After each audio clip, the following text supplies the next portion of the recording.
On this edition of the Correspondents, a massive truck bombing in Kabul kills at least 90 people, mostly civilians, and wounds hundreds more. The Taliban denies involvement. Millions in Somalia are in need of critical food and medical assistance as they face severe drought. Reports say children most at risk. And U.S. President Donald Trump makes a controversial decision to pull out of the Paris climate deal. What's next? Climate Accord.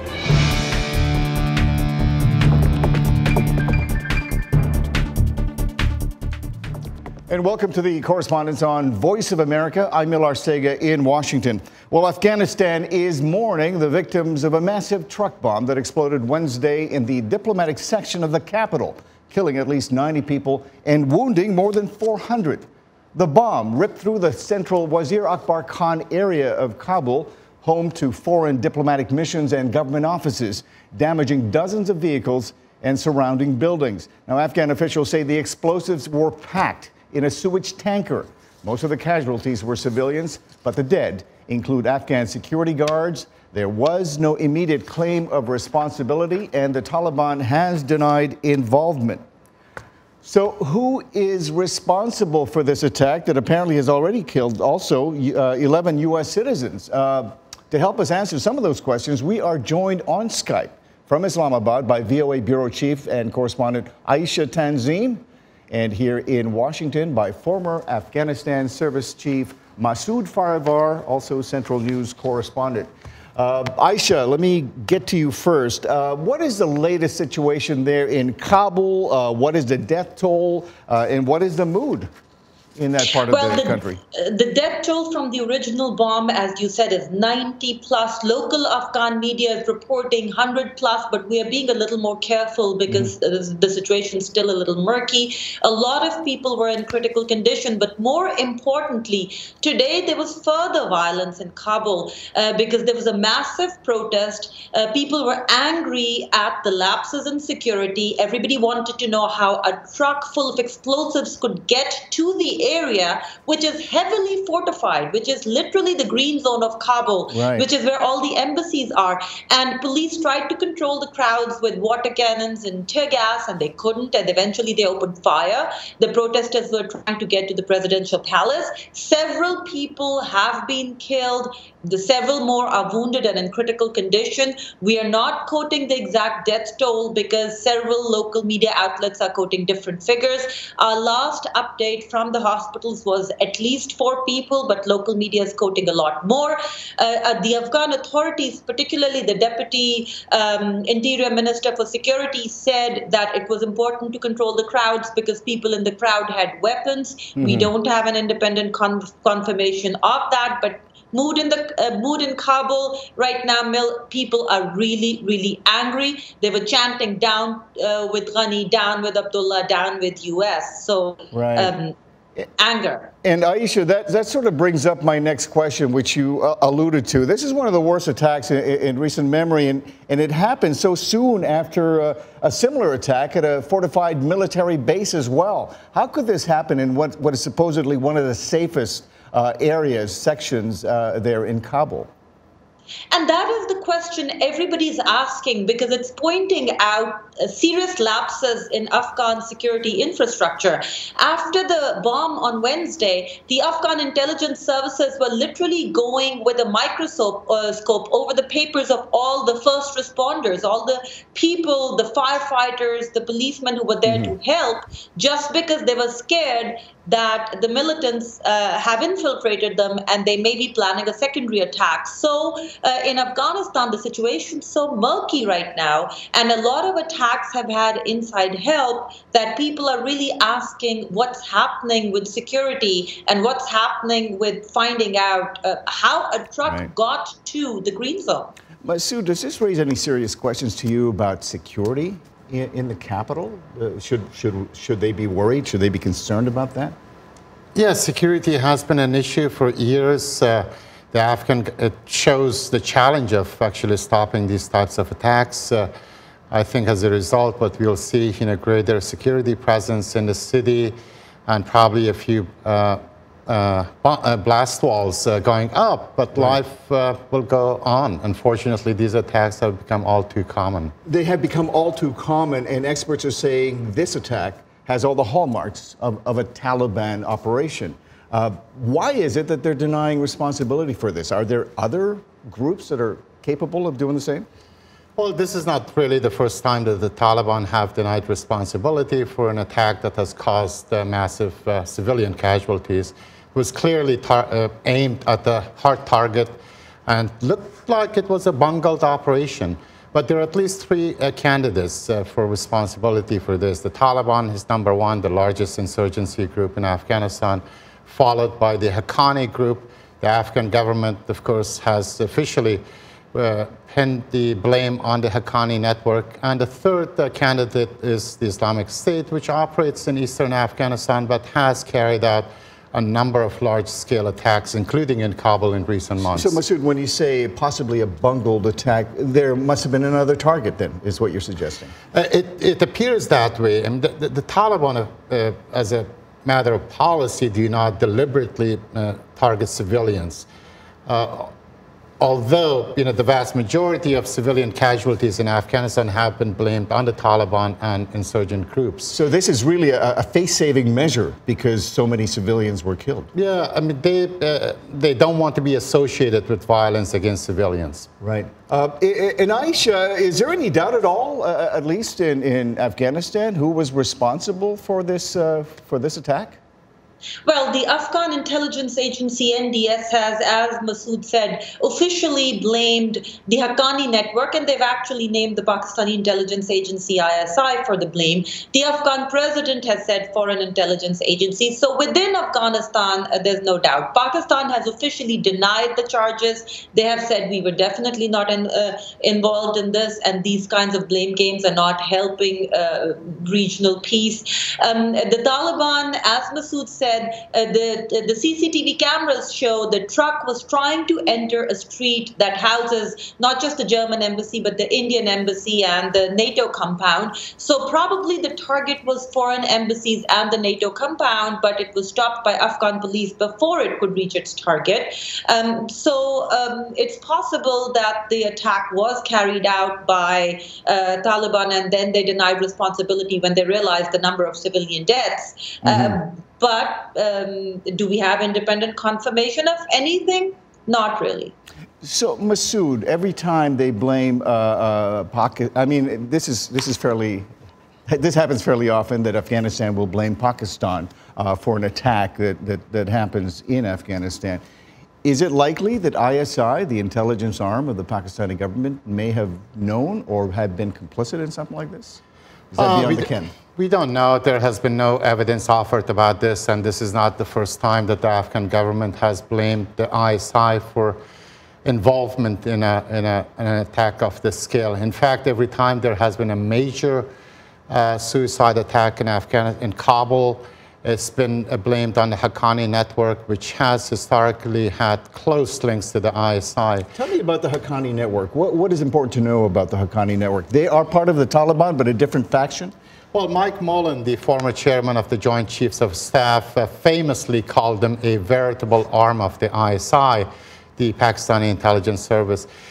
He should have probably added that they are also a lethal and potent arm of the Taliban. Now, I mean, they don't call themselves the Haqqani network. It's a name given to them by the American government and become popular. They see themselves as part of the Taliban movement, the leader. It was founded by a former jihadi, anti-Soviet jihadi commander who served in the Taliban cabinet. And today it's led by his son, the founder's son, and he is the deputy leader of the Taliban group. But their aims are the same as the Afghanistan Taliban? Their aims are the same, their tactics are the same, but they have been mostly responsible for very large-scale complex attacks in Kabul. Aisha, let me get you back into this conversation. Do you anticipate any major changes to security as a result of what we just saw there in Kabul? I mean, we already have seen the police chief of that district suspended and a couple of other officials suspended. What the public is demanding right now is that the heads of all Afghan intelligence and security agencies resign. I don't see that happening, but definitely Afghan government will take a very thorough look at their security infrastructure. They've already started an investigation. But that said, the fear is that there will be more attacks because the Taliban have already said, and they did when they launched their spring offensive, that this will be a bloody year. And everybody's hoping. The question that people are asking is that even if the Haqqani network is behind this attack and even if they have outside support, again, the question is, how did the truck get into Kabul's fortified zone? Well, Aisha, this is likely to create a lot of navel gazing, at least in Afghanistan and with our major security forces. My thanks to Aisha Tanzim in Islamabad and Masood Farivar here in Washington. We're going to take a short break right now, but when we come back, severe drought at crisis levels in Somalia. This is the Correspondents on Voice of America.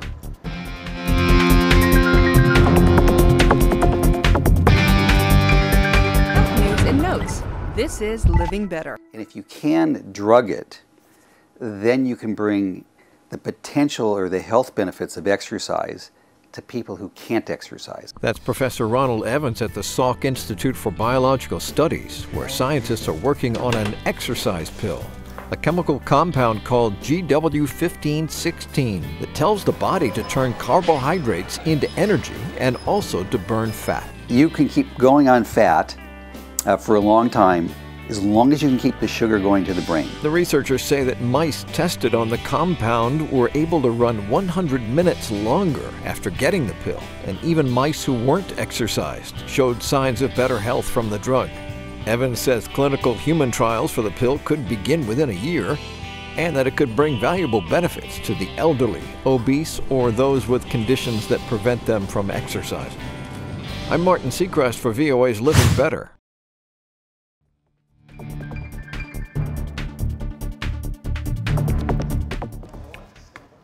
And welcome back to the Correspondents on Voice of America. I'm Mil Arcega in Washington. Severe drought has left millions of people in Somalia in dire need of food and medical assistance. Aid agencies warn children are most at risk. Mohammed Yusuf reports from Baidoa, Somalia, on the impact of this crisis on future generations. Most of the children in this primary school arrived in Baidoa recently, displaced by the severe drought gripping Somalia. 7-year-old Abdi Hassan is an orphan. He lives in a nearby IDP camp with his grandmother. He struggles with his lessons. The teachers say he comes to school hungry. They say he's not the only one. Ambiya Mohammed Dahir attended this school as a child and has taught here for 25 years. She says they need a school feeding program. A malnourished child cannot remember what he was taught in class. If he's asked a question about last class, he cannot remember it, and that is because of lack of food. You have to keep repeating the same lessons over and over again due to the lack of good memory. Aid agencies say more than 270,000 school-aged children have been displaced. The UN Children's Fund says the drought has forced 40,000 children out of school. The drought has triple impact. So the drought, disease and displacement is what is impacting children. So the drought affects the family, and it could lead to acute watery diarrhea or children, becoming malnourished and needing more help. And for more now on the deteriorating conditions in the region, we are joined on Skype from Nairobi, Kenya by VOA Africa correspondent Mohammed Yusuf, who filed that report you just heard. Welcome back. And here in Washington by VOA Somali service reporter Abdulaziz Osman. I thank both of you gentlemen for joining us. Mohammed, let me talk to you first. Good report, by the way. There's a saying that a hungry mind cannot be filled on an empty stomach. So not only has drought seemed to have robbed the country of food, now it also appears to be robbing the children of their right to an education. Is that essentially what's going on? Yes, indeed, and that's a big problem now, and many children cannot go to school. We understand, according to the aid agencies so far, about 700,000 people have been displaced, and 300,000 of them are children. And UNICEF is saying that about 80,000 children are out of school. A month ago, while we were there in the first week of May, the numbers were 40,000. A month back now, we're talking of 80,000. And you clearly see how the situation is deteriorating and many children cannot go to school. And while we were there, if you go to IDP camp, children is filled with children. You go to the nutrition centers filled with children. Any areas you tend to go in Somalia filled with children clearly shows that the impact it had on them, and of course their mothers are with them, but children are affected mostly. Right. Abdulaziz, you cover this for the Somali service. Is this an issue that worries you, the fact that the future generation is sort of at risk as a result of this famine? Is that something that is worrisome? Yes, actually, yes, because not only I am covering for the Somali server, I was there in Somalia in March, northern Somalia, the breakaway region of Somaliland, where I have seen myself how the scale of the drought and how it's impacting the whole community, especially the nomadic community in Somaliland, where they lost more than 80% of the livestock they had. So it's really huge thing in Somalia, and it's creating a lot of problem, not only for the children, even for the adults. Is the country receiving enough help from the international community? The UN agencies or the aid agencies have a bill $1.5 billion, and so far, according to the aid agencies, they said they received $539 million. So somehow aid is getting through there, and this week alone, the World Bank has approved $50 million in drought response Somalia. So we could say there is a limited aid agents coming through to Somalia. Mohammed, Somalia, as you know, is not the only country at risk at this stage. There are also other countries in the region that are also in danger of famine. How many people altogether are considered at risk in those other countries or in that region near the Cape of Africa, near the Horn of Africa? At the beginning of the crisis, this year, the number were about 17,000, but the numbers may have gone up. And we understand so far, for example, for Somalia, the first time that was announced was 6.2 million people are affected, almost half of the population. Now is about 7 million. And the number of displaced still growing, 600 2 weeks ago. Now we're talking of 700,000 people. Wow. And the number is really, really going up. And all these countries that has been hit by humanitarian crisis, they share one thing common, is conflict. And you've talked of northern Nigeria, Yemen, Somalia. The big problem is conflict, and even if you have aid assistance, if you want to help, it's really hard to provide that assistance and get to people as soon as you can. That is also a big challenge, and one thing they really share common is a conflict. Abdulaziz, I want you to expand on what Mohammed said there. I guess part of the problem here, that what makes the situation even more worse, is that conflict is making it more difficult, actually, creating worse conditions for the people who live in those areas. That's correct, and especially in the southern Somalia, where you have the militant Al-Shabaab who are blockading a certain area controlled by the Somali government or AMISOM troops. So it's very hard for aid agents to get access to this area. So it's actually making things very worse. Right. And Mohammed, is the Somalia government effective at all in creating avenues for help for some of these affected folks? I think there's a progress compared to last time in 2011-2012 famine. And now there's more government-controlled areas. And for example, in Baidoa wasn't one of the areas that was liberated at the time. Now many people can come in. And actually, Baidoa is one of the biggest places. About 150,000 people have walked to Baidoa to receive some help. That was not there 4 or 5 years ago. And there's that progress. But one of the biggest problems, and aid agencies are telling us, is that they cannot get to 1 million people in areas that are still under Al-Shabaab control. All there is conflict, and that number is big, and they're looking ways to reach these people. And even in government-controlled areas, it's really hard to get these convoys of aid or food to people because of so many government checkpoints, because of insecurity, of course, because they're not only looking for the security. Al-Shabaab also has contributed to some ways, so it's making it difficult even in government-controlled areas to provide this assistance quickly. Abdulaziz, I just want you to weigh in on the recent withdrawal by the U.S. From the Paris Accord. I mean, droughts are typically blamed on climate change these days. What are your thoughts on President Trump's decision to pull out of Paris? Well, because the way I'm weighing in, because it's the perspective from the Somalis that I have seen in Somalia back March, who are actually saying that they haven't seen this drought for many years. I've met an 80-year-old man who said he has never seen anything like this in his life. So I'm out of time, so you think it's a bad thing? It is a bad thing, okay. Yes. I thank you, Abdulaziz and Mohammed, for your report. We're taking another quick break now, but when we come back, we'll talk about that. The U.S. backs out of the Paris climate deal. What will it mean for the U.S. economy and for the planet? But first, a reminder, we want to hear from you. Share your thoughts, questions, and comments on our Facebook page. The address is VOA The Correspondents. We'll be right back.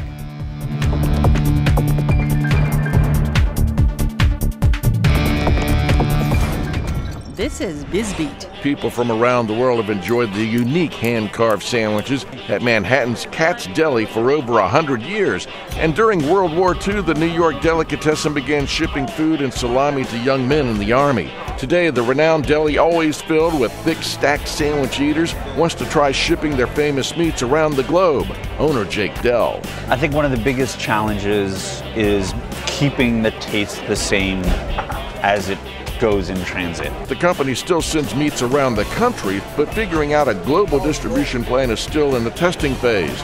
Customers like Yaakov Sabak, who lives in Israel, thinks it's a good idea. It's far away to mail some food to Israel, but if it comes to Israel and we have a station in Israel, yes, definitely. Refrigeration for long-haul deliveries can be a challenge, but Dell says Canada is likely the first global stop, while South America has a strong passion for cured meats. For VOA's BizBeat, I'm Philip Alexio.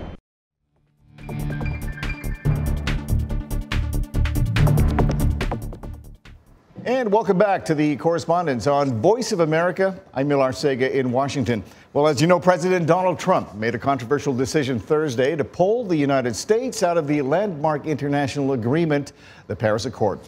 It commits nearly every nation to take action to curb global warming. So now that decision has been met with dismay by environmentalists, foreign allies, and a significant number of influential business leaders. VOA's White House correspondent Pete Heinlein has our report. 4 months into his presidency, Donald Trump made good on a campaign promise. Withdraw from the Paris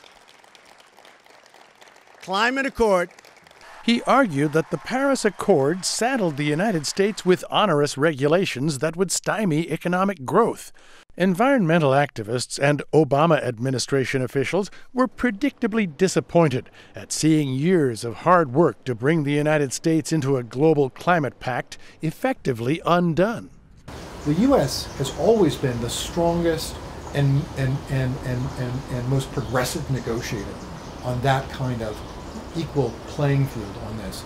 So if the U.S. negotiators are not at the table, we lose one of the strongest, most compelling voices to make sure that Paris fulfills that promise. More surprisingly, the chiefs of some of the biggest names in American business took out a full-page ad in leading newspapers rebutting Trump's claim that the accord would cost jobs and competitiveness.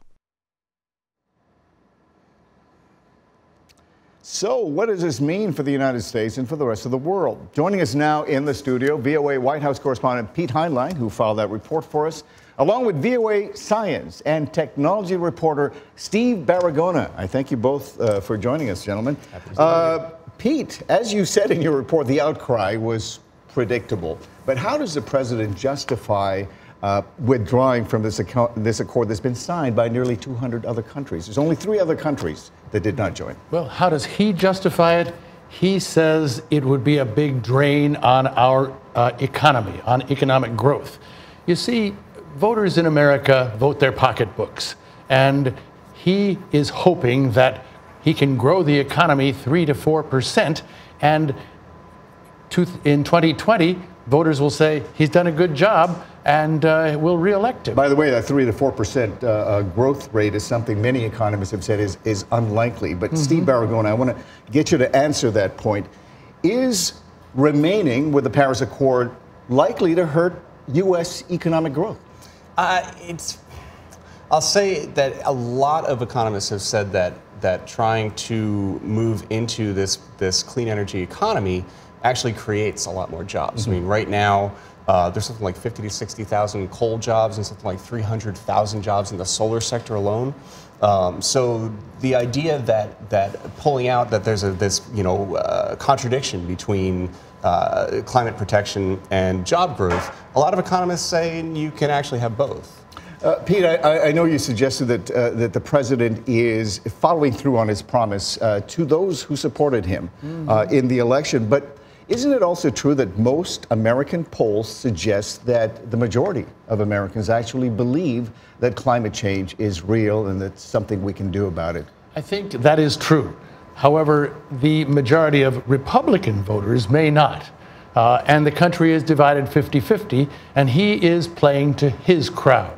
In his political calculation, he's decided he wants to go for his base. He wants to energize his base, and he doesn't think he can win over any supporters from the other side. So to him, it's a pretty safe political calculation. And Steve, the president, in his speech yesterday, said that he was going to make sure that the rest of the world was not going to be laughing at the United States. But I noticed that the United States now joins Syria and Nicaragua, as the only countries that have pulled out of that. Nicaragua didn't join because they didn't think it went far enough.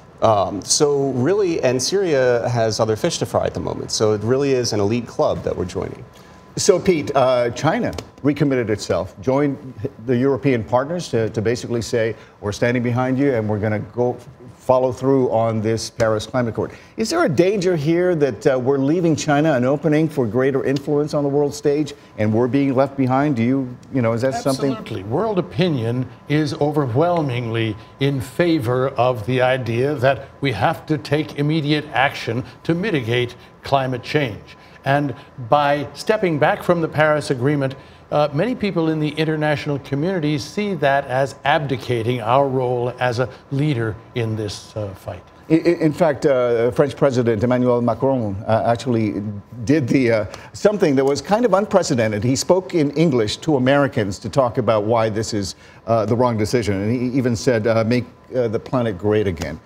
Do you think that kind of messaging helps or does it hurt? Well, I don't think President Trump has much interest in what the French president has to say at this point. He's, an America First guy through and through. I think what I'm hearing from a lot of folks is that the fact that Trump is pulling out of this agreement is actually galvanizing the forces that wanted to stay in and want to take more action. So it's possible that, in a weird way, this may result in more action being taken on climate change, even if the U.S. federal government is not part of it. So you actually see a positive here? I wouldn't say it's a positive, but there are ways that this can be not as negative. One thing that it's important to note that Paris, first of all, was not going to be enough to keep us to the limit of 2 degrees Celsius of warming that scientists have said is kind of like a semi-arbitrary, but it's a threshold beyond which really bad things happen. Paris was not going to get us there. Everything that Trump has done up to this point was designed to keep the United States from reaching its Paris commitments. So the fact that he pulled out of Paris, in a way, is kind of a formality. Now it's going to be up to the states and the cities to try and pick up the slack. I'll get back to the benefits of acting or not acting on this, but Pete, the mayors of 50 other American cities basically have said, no, we're going to stick with the guidelines of the Paris Accord. Is there a danger here of actually dividing the country even further? I don't think you can divide the country much further on this issue. Than it already is. That's right. Well, what's going to divide us now is that I'm out of time. I'm sorry about that. Thank you so much, Pete and Steve, and to all of our correspondents today. But that is our show. We will be back again next week to talk more about this issue and other issues on another edition of The Correspondents. In the meantime, stay up to date with the latest news from around the world. Just go to voanews.com. You can also check out all of our shows there. Click on the Watch tab. We're also on Facebook and YouTube at VOA The Correspondents. Thank you for watching. I'm Mil Arcega for now. So long from Washington.